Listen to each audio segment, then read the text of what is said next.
sport, Popo sport, Topo sport, Topo sport, Popo sport, Popo sport.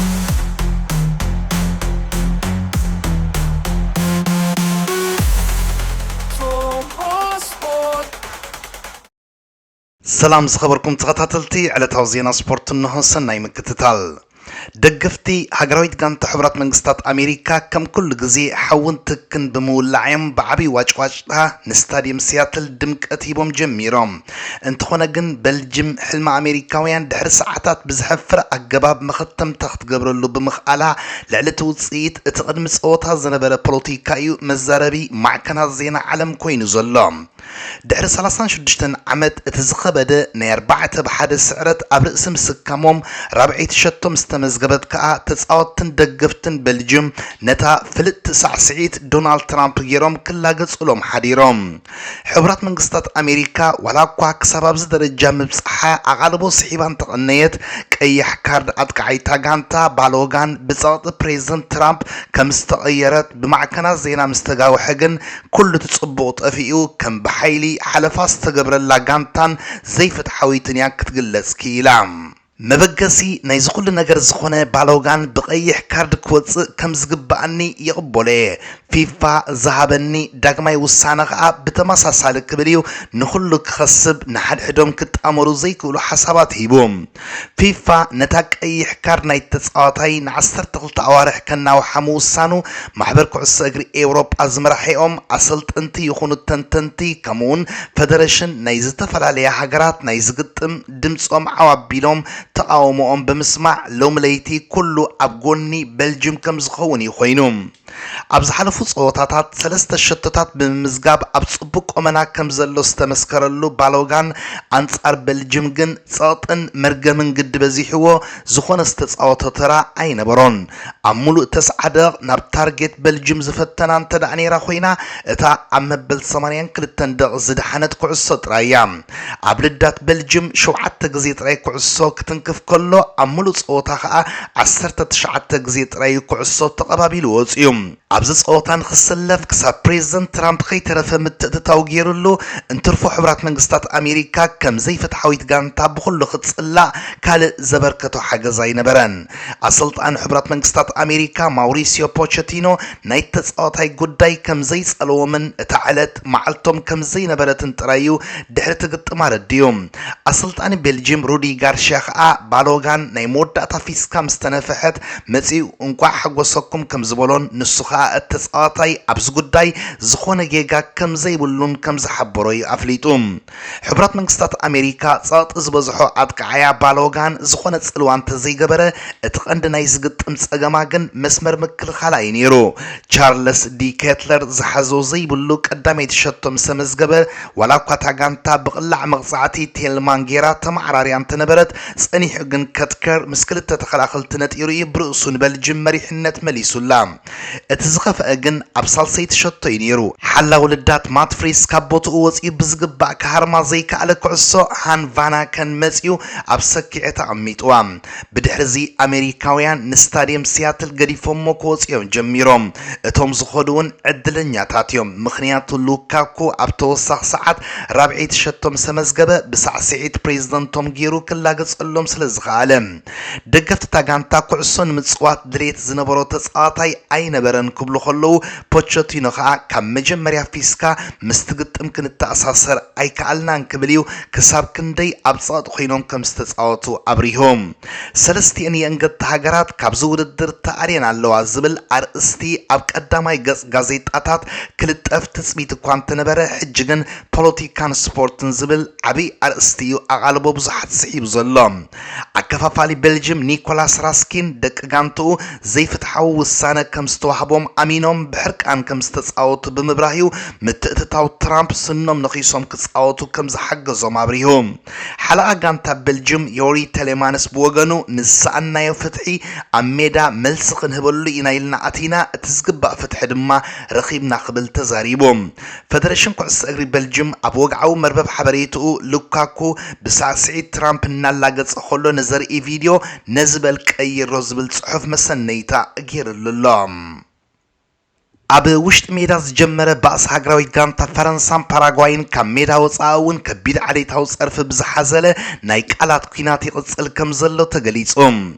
ኣብታ ሃገራዊት ጋንታ ፈረንሳ ብፍጹም ቅላዕ መቕፃዕቲ ሓደ ባዶ ዝተዓወተትሉ ግጥም ሓላው ልዳት ፓራጓይ ኦርላንዶ ጊል ንኬይላን ምባፔ ሰላም ክብሎ ኣብ ዝደለየሉ በቲ ፈረንሳዊ ከም ዝተገፍዐ እዩ ዝኸስስ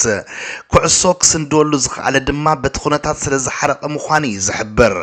እዚ ኣብ ዕፁው ስታዲየም ዓሪፉ ዝተባህለሉ ግን ኣባል ላዕለዋይ ሓጋጊ ባይቶ ፓራጓይ ዝኾነት ሰለስት ኣማሪላ ኣብ ማሕበራዊ መራኸቢ ኤክስ ዓሌታዊ ፀርፊ ኣብ ልዕሊ ኬይላን ምባፔ ብምውራዳ ነቲ ጉዳይ ዳግማይ ሓወኺዓትሉ ንሳ ኣብቲ መልእኽታ እቲ ተፃዋታይ ካብ ካሜሮናዊ ኣቦን ኣልጀርያዊት ኣደን ተወሊዱ ክንሱ ፈረንሳዊ ኢሉ ዝሕበን ሰቢላ ብመንነቱ ክትፀርፎ ከላ ኣብ ክንዲ ፀባ ጡባዲኡ ኮኮናት እናመጠጠ ዝዓበየ ክትብል ከዓ ነውሪ ውፅያ ብዘይካዚ ኬይላን ምባፔ እቲ ዝተማሃረ ፍጥረት ዝረኣዮ እንተደኣ ኣሎ ኮይኑ ቺምፓንዚ እዩ ክትብል እውን ቀይሕ መስመር ሓሊፋ ተፃሪፋ ንሳ ኣብ መወዳእታ ሓላው ልዳት ፓራጓይ ኦርላንዶ ጊል ንኬይላን ምባፔ ሰላም ዘይኮነ ክብሎ ነይርዎ ማእከል ኢዱ ይኸውፃሉ ነይርዎ ክትብል እውን ፅሒፋ ኣላ እታ ሴኔተር ኣብ ካልኣይ ዝለጠፈቶ ፅሑፍ ከዓ እቲ ካሜሮናዊ ክንሱ ፈረንሳዊ ክመስል ዝደሊ ሓድሽ ሃብታም ግን ከዓ ክፉእ ክሓርቀሉ ዘለዎ ሓደ ነገር ድሕሪ ምውዳእ ፀወታ ብሙሉእ ኢድና ዘይፀፋዕናየ እዩ ክትብል ወሲኻ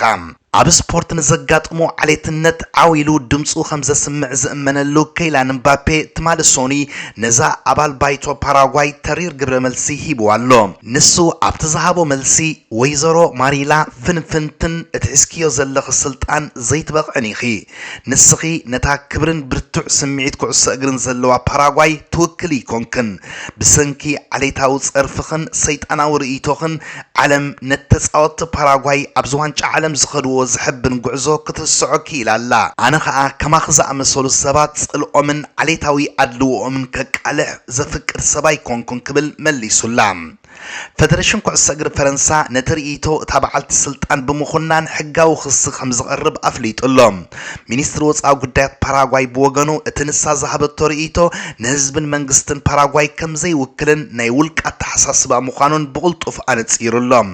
ባይቶ ሃገር ብወገኑ ነቲ ርእይቶ ካልእ ኣንፈት ክሓዘ ከሎ ከም ዝኾነኖ እዩ መግለፂ ውፅዩ ፕሬዚደንት ፓራጓይ ብወገኑ ብቐጥታ ናብ ፕሬዚደንት ፈረንሳ ኢማኑኤል ማክሮን ቴሌፎን ብምድዋል ንርእይቶ ሴኔተር ከም ዘይቅበሎ ብምፍላጥ ዝምድና ክልቲአን ሃገራት ከም ቀደሙ ክብርትዕ ከም ዝደሊ ገሊጹሉ እታ በዓልቲ ስልጣን እቲ ጉዳይ ላዕሊ ከም ዝበፅሐ ስለ ዝተሰወጣ ነቲ ፅሑፉካ ካብ ናይ ኤክስ ሕሳባን ተደምሰሰቶ ኬይላን ምባፔ ግን ፍንፍንቲ ፍጥረት ኢሉ ክፀርፈኒ ብምኽኣሉ ብፆታዊ ኣድልዎ ከይተኸሰ ከሎ የቕሬታ ክሓተኒ ኣለዎ ክትብል ካልእ ኣገራሚ ፅሑፍ ኣውፅያላ ማንቸስተር ዩናይትድ ንኣከፋፋል ሃገራዊት ጋንታ ፈረንሳ ቾመናይ ናብ ኦልትራፎርድ ብሓድሽ ናይ ማሃያ ፔሮል ክመፅእ ከም ትደልዮ ፋብሪዚዮ ሮማኖ ኣፍሊጡ ዩናይትድ ንቦታ ካስሜሮ ንምትካ ኣብ ትገብሮ ዘላ ቅልስ ነዚ ፈረንሳዊ ንምውናን ካብ ሪያል ማድሪድ ቀጠልያ መብራህቲ ጥራይ ትፅበቅ ከም ዘላ እዩ ሮማኖ ዘበርህ ዩናይትድ ኣቐዲማ ንኤደርሰን ሲልቫ ካብ ኣታላንታ እንተምፅአት ገና ናይ ማእከል መስመራ ንምትዕርራይ ትሰርሕ ከም ዘላ ይፍለጥ ቾመናይ ድማ ሓደ ካብቶም ኣብ ዝክራማት ኣብ ሕቑፋ ከኣቱ ተደሊ ዘሎ ተፃዋታይ እዩ ብመሰረት መግለፂ ሮማኖ ዩናይትድ ካብ ማድሪድ ክልተ ሕቶታት ክምለሰላ ጥራያ ትፅበ ዘላ እቲ ቀዳማይ ንኽተዘራርቦ ፍቓድ እቲ ካልኣይ ከዓ እቲ ተፃዋታይ ካብቲ ናይ ማድሪድ መሃይኡ ክጎድል ይኽእል ዶ ዝብል እቲ ተፃዋታይ ምስ መቑሽሽ ተሓዊሱ ካብታ ስጳኛዊት ክለብ ዓመታዊ ክሳብ 13 ሚልዮን ፓውንድ ዝበፅሕ ገንዘብ እዩ ዝወስድ ዩናይትድ ድማ ክንዲዚ ዝኣክል መጠን ገንዘብ ዓመታዊ ክተውፃሉ ከም ዘይትኽእል ይሕበር ብዘይካዚ ሪያል ማድሪድ ካብ መሸጣት ተፃዋታይ ክሳብ 85.4 ሚልዮን ፓውንድ ክትረክብ እያ ትፅበ ዩናይትድ ኣብ ጉዳይ ገንዘብ መስርሕ ምስግጋር እቲ ወዲ 26 ዓመት ኣከፋፋሊ ምስ ሪያል ማድሪድ ናይ ምርድዳእ ፀገም ከም ዘይብላ እኳ ሮማኖ እንተፍለጠ ኣብ ጉዳይ ደሞዙ ግን ሓድሽ ስምምዕ ክትገብር ከም ትደሊ ዘረድእ ፋብሪዚዮ ሮማኖ ዋላ እኳ ዩናይትድ ነቲ ፈረንሳዊ ደልያቶ ከም ዘላ እንተረጋገፀ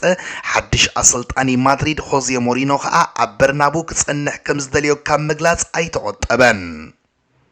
አርሰናል ነቲ ካብ ዓይና ሙፃ አብይ ዘሎ ሞርጋን ሮጀርስ ናብ ሕቁፋ ንምእታው ክብረ ወሰን አሌክሳንደር ኢሳቅ ሴራ ንቪላ 152 ሚሊዮን ዩሮ ወይ ከዓ 130 ሚሊዮን ፓውንድ ክትከፍላ ከም እትግደድ መርበብ ሓበሬታ ዴይሊ ሜይልን ዘ ቴሌግራፍን አፍሊጠን ድሌት አርሰናል ኣብ ልዕሊ ዝተፃዋታይ ጥርዝ በፂሕሉ ዘሎ ግዜ ቪላ ክሳብ 2031 ዝፀንሕ ውዕሉ ከም መሳርሒ ሒዛ ትኮርዕ ከም ዘላ ምንጭታት ዘረዶም አስቶን ቪላ ናይ ቻምፒየንስ ሊግ ተሳታፍነት ረኺባ በምህላዋውን ነትወድ 23 ዓመት ተፃዋታይ ክትሸጦን አይ ክትሸጦን ኣብ ጥርጥር ያዘላ ከምኡ ስለ ዝኾነ ድማ እንተኸደ ክብረ ወሰን መላእ ብሪጣንያ ሰይሩ ይኺድ ብምባል 130 ሚሊዮን ፓውንድ ክትጠልም ምዃና ዝንገር ዘሎ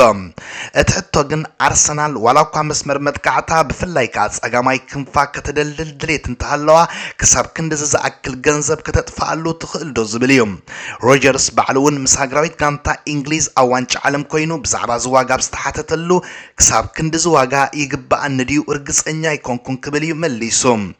አርሰናል ብዓይኒ ፋይናንስ ነዚ አስቶን ቪላ ተፅውዖ ዘላ መጠን ገንዘብ ክትከፍሎ ካብ ካዝናኣ ጸገም ከም ዘይብላ እዩ ዝሕበር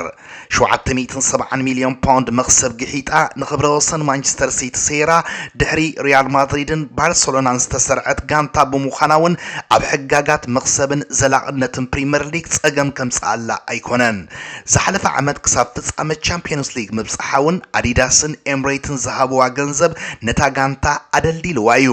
ይኹን እምበር ሓለፍቲ ዕድጊ ጋነርስ 130 ሚሊዮን ፓውንድ ዝሓዘ ሳንጣ ንመዘነታቶም ናይ ቪላ ክህብዎም ግን ከቢድ ምዃኑ እዩ ዝእመን ገለገለ ወገናት ክልቲአን ጋንታታት ኣብ 130 ሚሊዮን ፓውንድ ክሰማምዓ ይኽእላ እየን ግን ኣብ ኣከፋፈላ ምርድዳእ ከድልየን እዩ ንኣብነት እቲ ክፍሊት ኣብ 5 ዓመት ዝኽፈል ምዝኸውን አርሰናል ዓመታዊ 26 ሚሊዮን ፓውንድ ንቪላ እናሃበታ ክትከይድ ትኽእል እያ አርሰናል ግን ክትከፍል ስለ ትኽእል ንቪላ ሕራይ ክትብላ ማለት ከም ዘይኮነ ዘረድኡን ኣለው አርቴታን ሓለፍቲ ዕድጊ አርሰናልን ኣብ መስርሕ ምስጋር ተፃወቲ ዘለዎም ፖሊሲ ንጹርን ፍትሓውን ምዃኑ እዩ ዝእመን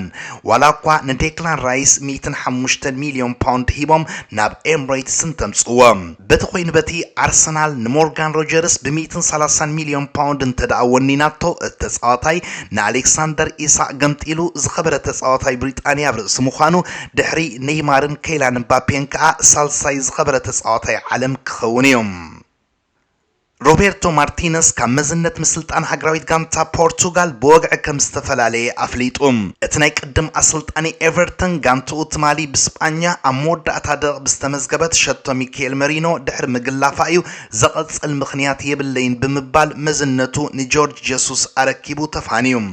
ሃገራዊት ጋንታ ፖርቱጋል ኣብ ዝውድድር ከዋኽብቲ ተፃወቲ ሓቒፋ ክንሳ ኣብ ትሕቲ ኣላይነት ማርቲነስ ግን ብሉፅ ብቕዓት ከተንፀባርቕ ከም ዘይከኣለት እዩ ዝግምገም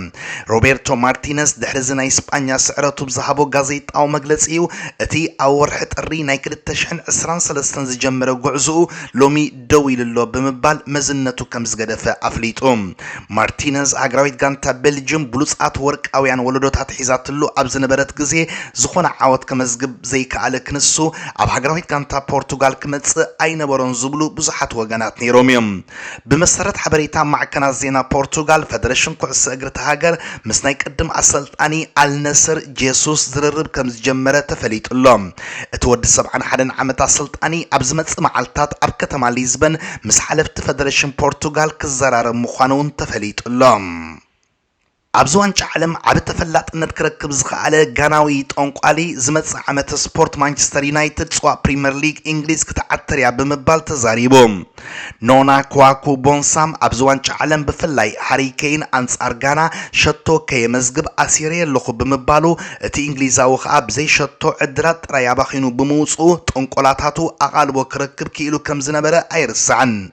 ንሱ ብዘይካዚ ንሃሪ ኬን ኣብ ዝቕፅል ፀወታታት ፈቲሐካ ኣለኹ ምስ በሎ ሸቶ ከመዝግብ ብምጅማሩ እንግሊዛውያን ከኣምንወኦም ጀሚሮም ነይሮም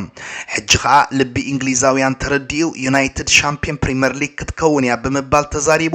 ኣርእስቲ ክረክብ ክኢሉሎም ገለገለ ደገፍቲ ዩናይትድ ይግበረልና ክብሉ ከለዉ ገሊኦም ግን ብጥንቆላኻ ዘይኮንና ካሪ ካብታ ጋንታ ፈጢርዎ ብዘሎ ናይ ዓወት መንፈሲና ንዕወት ብምባል ጥንቆላኻ ሒዝካ ጥፍኣልና ይብልዎ ኣለዉ ገለገለ ተኸታተልቲ ፕሪምየር ሊግ ከዓ ሕጂ ኣቓልቦ እንተደኣ ሂብናዮ ዓመት ሙሉእ ክርብሸና ናዩ ስለዚ ካብ ሕጂ ገጽ ንኽላዮ ብምባል ይጽሕፍለው ማይክል ካሪክ ኣብ ጥር ናይ 2026 መዝነት ምስልጣን ዩናይትድ ካብ ሩበን አሞሪም ድሕሪ ምርካቡ ብዝነበሩ ተጻወቲ ዩናይትድ ሳልሳይ ተርታሒዛ ውድድር ክትውድእ ከም ዝኽኣላ ይፍለጥ ኣብዚ ከራማት መሳርዑ ኣደልዲሉ ንጽዋ ፕሪምየር ሊግ ክቃለስ ከም ዝኽእል ድማ እዮም ደገፍቲ ሬድ ዴቪልስ ተስፋ ዝገብሩ ክቡራት ተኸታተልቲ ነዚ ዕለት ዘዳለኽዎ ትሕዝቶ ዝተፈጺሙሎ ስለምክትታልኩም የመስግን ሰላም ወሰናይ Popo Sport. Popo Sport.